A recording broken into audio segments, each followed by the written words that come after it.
Sound of a woman screaming. Child crying. The wet sound of tearing flesh.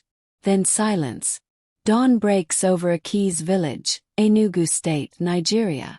Roosters crow. Women carry water pots on their heads.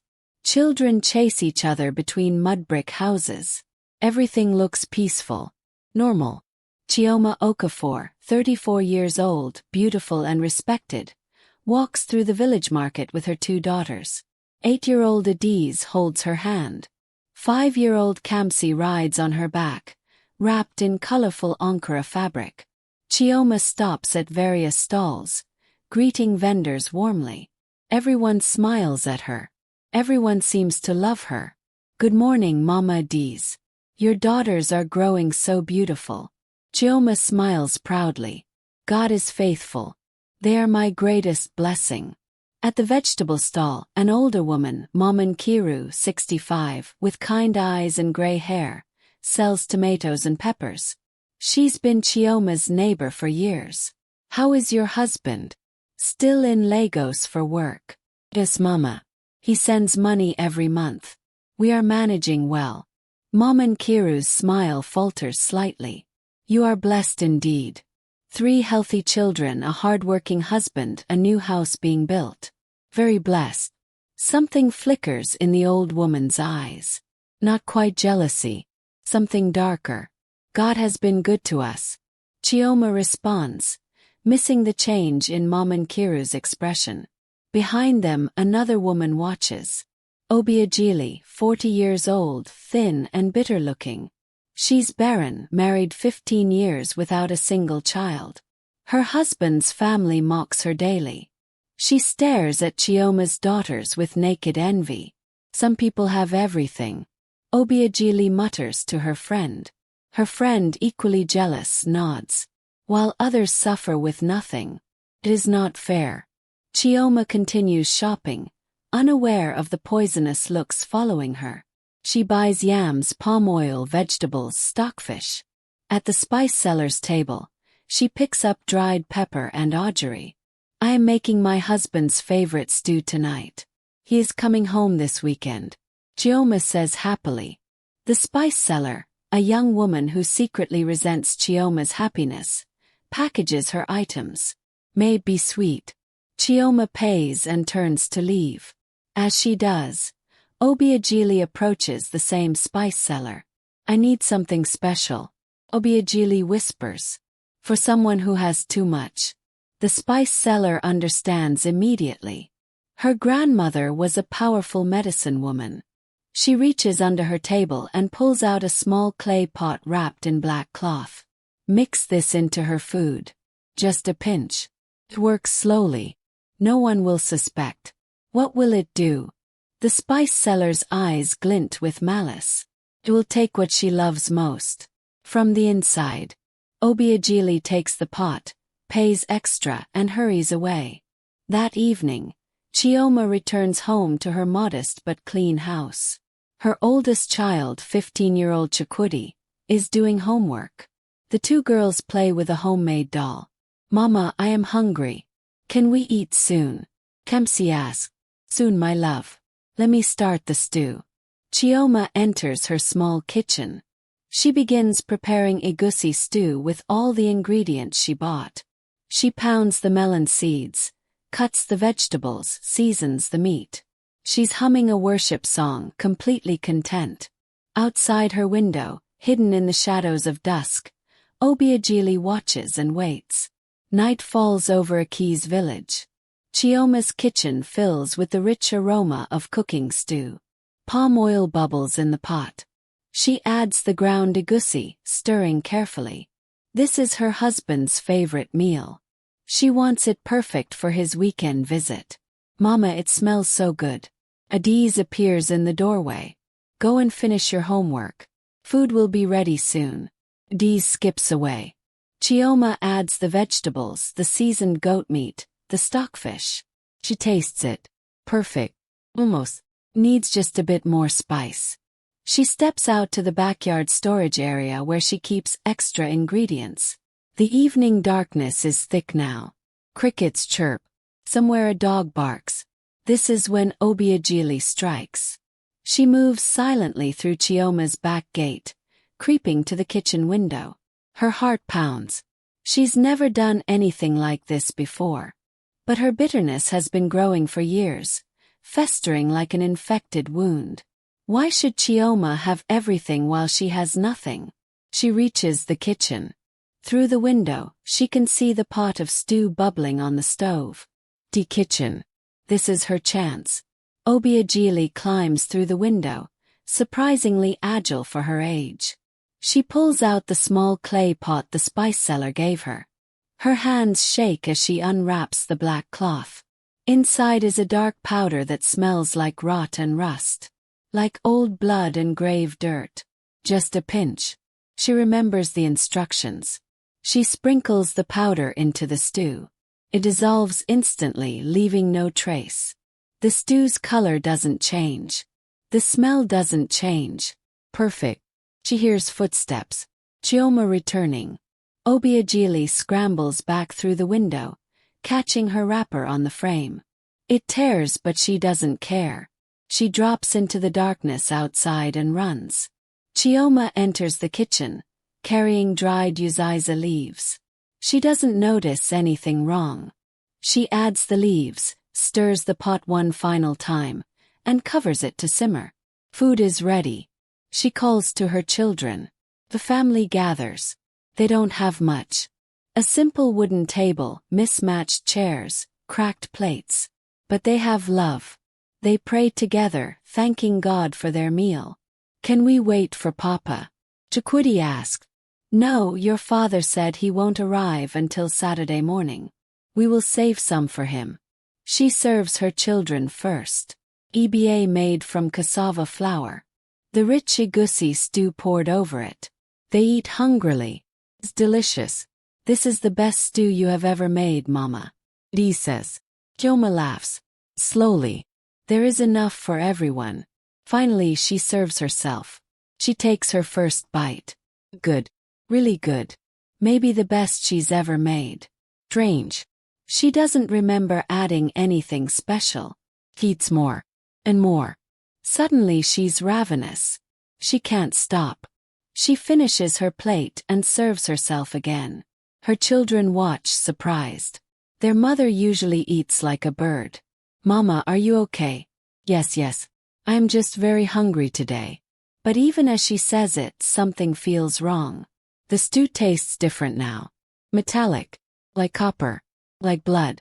But she can't stop eating. Her body won't let her stop.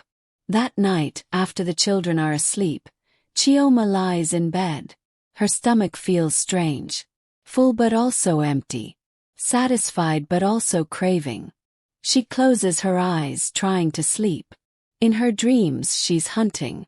Running through the forest on all fours. She's chasing something small. Something that squeals. She catches it. Bush rat. She tears into it with her teeth. The raw flesh is ecstasy. The blood is sweet. She devours it completely. Bones and all. She wakes up gasping.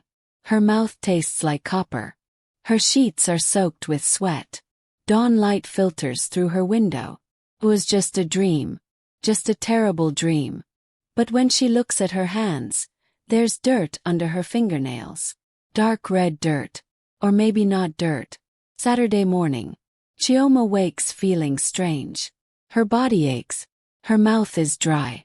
That metallic taste won't go away no matter how much water she drinks. She brushes her teeth 3 times. Taste remains. In the mirror she looks different. Her eyes seem darker. Hungrier. She shakes her head. She's being ridiculous. Just stress. Her husband is coming home today. She needs to prepare. She goes to the kitchen to make breakfast. But as she cracks eggs into a bowl, something happens. The sight of the raw eggs, the yellow yolk running thick and liquid, makes her mouth water. Before she can think, she lifts the bowl and drinks. Raw eggs, shells and all. She gasps, dropping the bowl. Shatters on the floor. What is happening to her? Mama. Kamsi stands in the doorway, rubbing sleep from her eyes. What was that noise? Chioma spins around. For just a moment, just a split second, when she looks at her daughter, she doesn't see her baby. She sees meat. Tender. Delicious meat. She blinks. Horror washes over her. Whoa. This is her child. Her precious daughter. What kind of thought is that? Nothing, baby. Mama just dropped something. Go back to bed. Kamsi toddles away. Chioma's hands shake as she cleans up the broken bowl. She's losing her mind. She must be sick. Maybe she needs to see a doctor. Or a pastor. Or maybe a witch doctor. The thought comes unbidden. This doesn't feel like a regular sickness. This feels like something else. Something spiritual. Something evil. But admitting that means admitting someone has cursed her. And who would do such a thing? She has no enemies. She's kind to everyone. She goes to church every Sunday. She helps the poor. Who would want to hurt her? Her husband, Obi, arrives midday. He's a big man, jovial and loud, wearing his traveling clothes dusty from the bus journey. He sweeps her into his arms. My beautiful wife. Have missed you. Usually, she melts into his embrace. Today something is different. His scent fills her nostrils. Sweat and soap and something underneath. The smell of his flesh. She breathes deeper.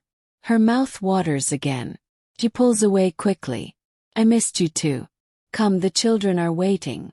The family reunites. Chikwudi shows his father his school report. Always.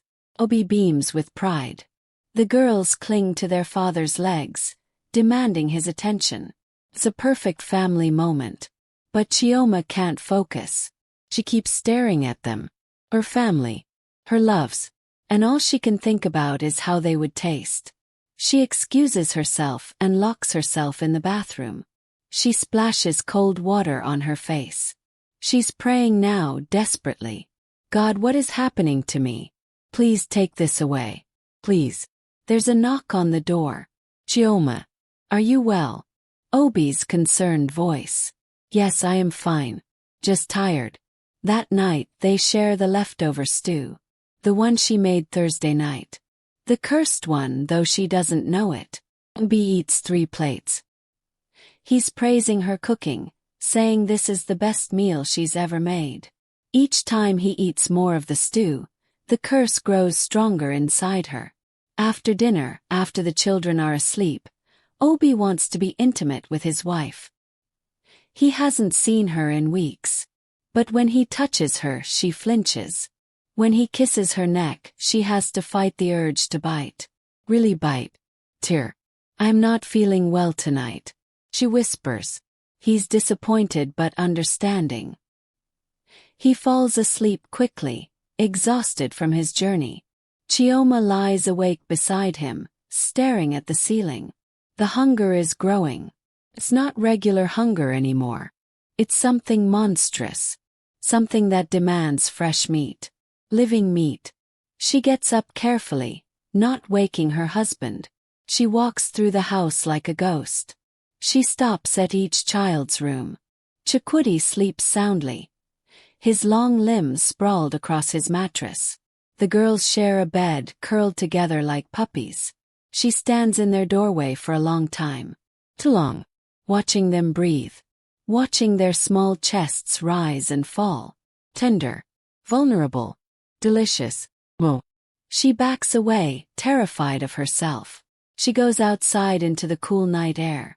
She needs help. Real help. Tomorrow, she'll go to the village Dibia, the traditional healer. He'll know what to do. He has to. But tomorrow might be too late. Part 4. Sunday morning. Church bells ring across Aki's village. Normally, Chioma would be dressed in her best wrapper and blouse, ready for service. Today she can't go. She can't be around people. Can't be around children. The hunger is too strong now. I am not feeling well. I will stay home. He tells Obi. He touches her forehead. You feel hot. Maybe malaria. I will take the children to church and buy medicine on the way back. She nods, relieved. She needs them gone. Needs them safe from her. After they leave, Chioma paces her empty house like a caged animal. The hunger is unbearable now. It's not just in her stomach anymore. It's in her bones, her blood, her brain. Every thought is about eating, about flesh, about her children. She tries to distract herself. She sweeps the floor. The broom handle feels like a bone. She washes dishes. The water looks like blood. She tries to pray. But the words won't come. It's like something is blocking her prayers. Something dark living inside her now. Finally, she can't take it anymore. She needs to see the Dibia. She wraps a scarf around her head and hurries through the village. Most people are at church. Paths are empty. The Dibia, Matsia Koli, lives on the edge of the village near the forest. He's ancient, maybe 90 years old, with tribal marks on his cheeks and eyes that see too much. His compound is surrounded by clay pots, strange sculptures, dried herbs hanging from the roof. She finds him sitting outside, smoking a long pipe. He looks up as she approaches. His eyes widen. You should not have come here. You should have gone to the church. The holy ground. Please, Baba. Something is wrong with me. I ate something and now I cannot stop thinking about. She can't say it. Can't speak the horror out loud. He stands up slowly, leaning on his carved walking stick. Come inside. Me see. His shrine is dark and smells of incense and old blood. Cowrie shells hang from the ceiling. A goat skull sits in the corner. He makes her sit on a low stool. He throws the cowries, reading their pattern. His face grows grave. This is not a natural sickness. Someone has cursed you with the Oriya hunger. The forbidden hunger. Chioma's blood runs cold. What does that mean? It means someone fed you the flesh of the Ekwensu, the trickster spirit. Now it lives in you. It will make you crave the thing you love most. It will make you eat your own children. No, that cannot be. I would never. You will. Unless we break the curse. But it is very powerful. Very old magic. Who hates you enough to do this? Chioma thinks. She has no enemies. She's done nothing wrong. But then she remembers. The looks at the market. The envy in certain women's eyes. Biajili. Mamanke. Others. I do not know for certain. Does not matter. What matters is stopping this. You must not eat anything for 3 days. Not even water. You must stay away from your children. If you touch them while the hunger is strong, you will lose control. 3 days. I cannot explain that to my husband. You must. Or you will kill them. Do you understand? You will eat your own children. The words hit her like a physical blow. She starts crying. How did this happen? Why is this happening? Jealousy is a powerful force. It opens doors for evil spirits. Someone wanted to destroy what you have. Now that spirit is inside you trying to do just that. Can you remove it? He shakes his head slowly. Can try. But this kind of curse, it requires sacrifice. Big sacrifice. Anything. I will give anything. He looks at her sadly. That is what the spirit wants you to say. Be careful what you promise. He gives her a small pouch of herbs.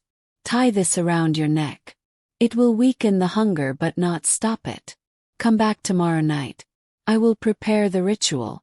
But remember, stay away from your children. No matter what they say. No matter how much they cry for you. Do not go near them. Chioma takes the pouch with trembling hands. She ties it around her neck under her clothes. Already she can feel it working slightly. The screaming hunger dulls to a loud whisper. She hurries home before her family returns. When they arrive, she pretends to be sleeping. Obi brings medicine for malaria. She pretends to take it. The children want to cuddle with their sick mother. She sends them away. Mama, why do you not want us near you? Adiz asks, hurt showing in her voice. I do not want you to catch my sickness, my love. Stay back. But Kamsi, too young to understand, climbs onto the bed anyway. She curls up next to Chioma. Her small body is so warm. Oh, soft. The child's neck is right there, the pulse visible under the tender skin. Chioma's mouth waters. Her teeth ache. The hunger roars back, stronger than ever. The herbs aren't strong enough. She pushes Kamsi away roughly. Too roughly. The child falls off the bed and starts crying. Obi runs in. Chioma, what is wrong with you? I told her to stay back. I'm sick. She's just a child. She wants her mother. She cannot be near me right now. I cannot. That night is torture. Chioma can hear her children sleeping in the next room. Every breath they take calls to her. The curse wants her to go to them. Wants her to do the unthinkable. She ties herself to the bed with wrapper cloth to keep from sleepwalking to their room. Tomorrow night cannot come fast enough. Monday morning. Chioma hasn't slept. She's holding on by sheer willpower. The herbs around her neck have turned black, absorbing the evil trying to consume her. But it's not enough. It's never enough. The hunger keeps growing. Obi has to return to Lagos for work.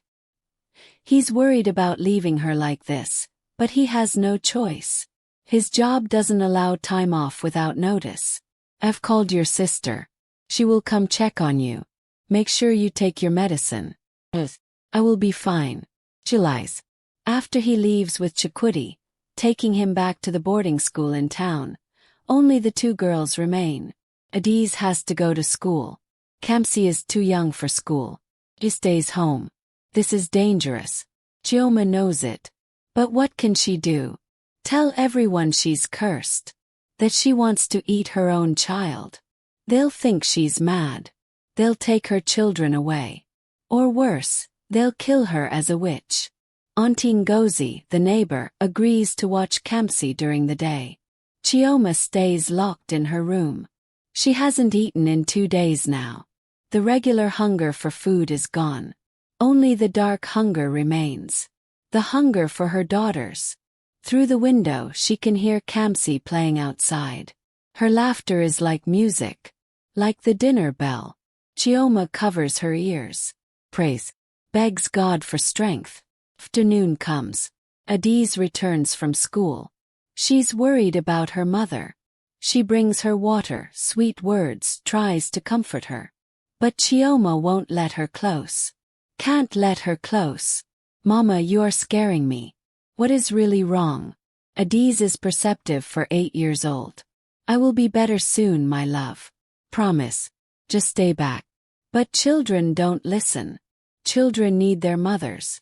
That evening, while Chioma is trying to rest, gathering strength for tonight's ritual with the Dibia, Kamsi sneaks into her room. The little girl climbs onto the bed so quietly. She snuggles against her mother's back. Mama, missed you. Chioma freezes. Every muscle in her body locks. The child is touching her. The small, warm body pressed against hers. The sweet smell of her daughter's skin fills her nostrils. Innocent. Pure. Delicious. Kamsi, you need to leave. Her voice is barely human. But I want to stay with you. Chioma feels it happening. The transformation. Her mind splitting. Part of her is still mother, still human, screaming no, no, no. But another part, the cursed part, is taking over. The hunger is too strong. The child is too close. Too vulnerable. She turns around slowly. Kamsi smiles up at her, trusting and loving.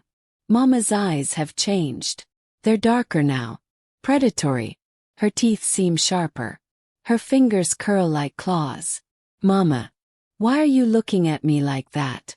Chioma's hand reaches out. Not to caress. To grab. To hurt. Feed. At the last second she regains control. She screams.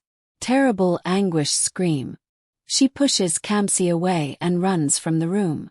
She runs out of the house into the village, not caring who sees her. She runs to the Dibia's compound. He's waiting for her. Somehow he knew she would come early. The ritual is already prepared. A circle drawn in white chalk. Candles burning. A goat tied to a post, bleating nervously. It is getting worse. He states, not asked. I almost hurt her. Almost. Chioma can't breathe. Then we must do this now. Before sunset. Before the spirit gains full control. He brings her into the circle. Makes her kneel. He begins chanting in Old Igbo, words she doesn't understand. He cuts the goat's throat. Blood pours into a clay bowl. He dips his fingers in it and marks her forehead, her cheeks, her lips. The blood is hot. Burns. She screams. The spirit inside her screams too. It doesn't want to leave. It's found a home. Purpose. It wants her children. It wants to destroy everything she loves. The Dibia chants louder. He throws herbs into a fire. Smoke fills the shrine. Thick and choking. Chioma can't breathe. Can't see. The world spins. She sees visions. Obiageli mixing the powder into her stew. The spice seller accepting money for murder. Mama Nkiru whispering poison about her to other jealous women. The web of envy that created this curse. But she also sees something else. The source. The original evil. A spirit that feeds on jealousy and hate. Has many names. Ekwensu. Broju. The devourer. It takes love and turns it to hunger. Makes mothers eat children. It has existed for thousands of years, waiting for doors to open. And jealousy opens doors. You must forgive them. The Dibia's voice cuts through her visions. What? The women who cursed you. You must forgive them. That is the only way to break this completely. Hate feeds the spirit. Forgiveness starves it. Well, they tried to make me kill my children. How can I forgive that? Because if you do not, the curse will return. Maybe not today. Maybe not tomorrow. But it will come back. And next time I cannot help you. Chioma wants to refuse. Wants to hate Obiageli and the others. Wants revenge. But then she thinks of her daughters. Their smiles. Their laughter. Their lives. What's more important? Her anger or their safety? Forgive them. She whispers. Then louder. Forgive them. I forgive them all. The smoke clears suddenly. The burning sensation stops. She can breathe again. The hunger, the terrible dark hunger, begins to fade. Not completely. Not yet. But it's loosening its grip. The Dibia nods. It is done. But you must stay here tonight. The spirit will try one last time to take control. You cannot be near your children until dawn. What about my daughters? Who will watch them? I will send someone. They will be safe. But you must stay away. It's the longest night of her life. The night stretches like a living nightmare. Chioma sits in the Dibia's shrine, exhausted but unable to sleep. Every time she closes her eyes, she sees her daughters. But in her visions, they're not smiling. They're running from her, screaming. And she's chasing them with teeth bared and hands clawed. The Dibia sits across from her, keeping watch. His old eyes never close. The candles burn low. Outside, the forest comes alive with night sounds. Things that shouldn't be awake, moving in the darkness. It is fighting back. The spirit does not want to leave you. He says quietly. Can feel it. Still there. Weaker but still there. That is because the curse was spoken with powerful hatred. And also, he hesitates. What? You ate your children's food that night. The night of the cursed stew. You shared it with them. The curse tasted them through you. Now it knows them. Wants them specifically. Horror washes over Chioma. So even if you remove it from me, it will hunt them. Perhaps. Unless we can find who did this and make them reverse it properly. That is the only way to end it completely. Then we find them. Tomorrow. Tonight. I do not care. We find them. Patience. First you must heal. Then we hunt. But dawn feels a lifetime away. Around midnight, Chioma begins to feel it again. The hunger rising like a tide. Her skin itches. Her bones ache. The spirit is making one final push before the sun rises, trying to break her resolve while she's weak. I need to see them. My daughters. Just to know they are safe. Well, that is exactly what it wants. For you to go to them while you are vulnerable. Just from a distance. Please. I am their mother. The Dibia considers. Finally he nods. I will come with you. But we stay hidden. We do not let them see you. They walk through the sleeping village. The moon is full and bright, casting everything in silver. They approach Chioma's house quietly. Through the window, she can see her daughters sleeping. Auntie Ngozi dozed in a chair nearby, watching over them. Relief floods through her. They're safe. They're okay. She hasn't hurt them. But then the hunger surges. Stronger than ever. The sight of them, so peaceful and defenseless, triggers something primal. The spirit roars inside her. Feed. Consume. She steps toward the house. The Dibia grabs her arm. We'll leave. Just a little closer. You need nothing. That is the spirit talking. He drags her away. She fights him. She's stronger than she should be. The curse gives her unnatural strength.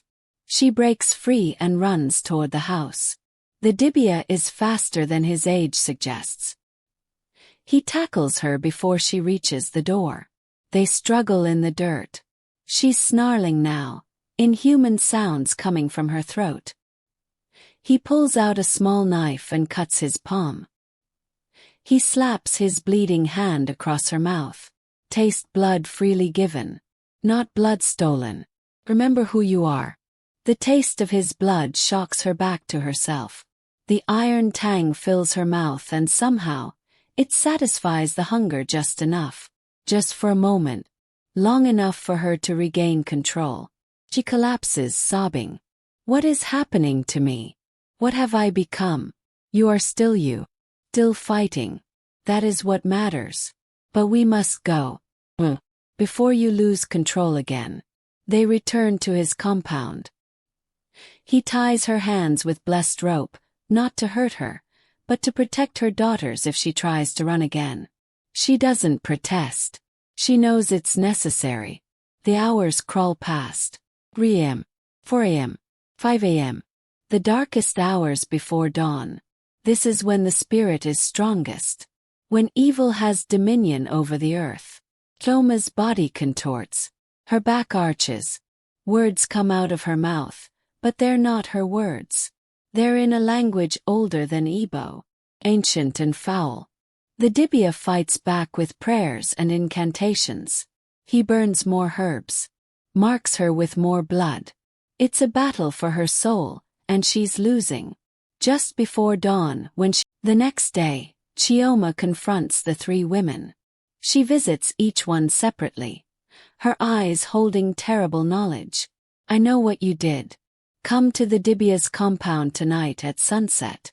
Or I will tell the entire village. Fear and guilt drive them there. The spice seller defiant. Momonkiru ashamed. Obiageli broken and weeping. The Dibia makes them confess. They kneel before Chioma, voices shaking. We ask your forgiveness. We were wrong. We were wicked. Chioma looks at these women who tried to destroy her. Part of her wants revenge. But she remembers the Dibia's words. Forgiveness starves the spirit. Hate feeds it. Forgive you, he says and means it. The curse loosens its grip. Not completely gone but weakened. The consequences come quickly. Obiageli falls deathly ill, wasting away within months. The spice seller's shop burns down mysteriously. Momonkiru's family abandons her in shame. The village watches and understands.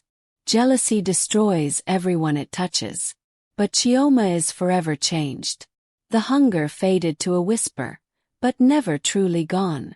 She sees the darkness in people now. The envy behind smiles. 6 months later she makes the hardest decision. She sends her daughters to live with Obi in Lagos. They cry not understanding. But she knows. Better they think she doesn't love them than risk losing control. She becomes the village healer, helping others with spiritual afflictions. Years pass. Her daughters eventually understand and forgive her sacrifice. Chioma grows old alone in her grandmother's house.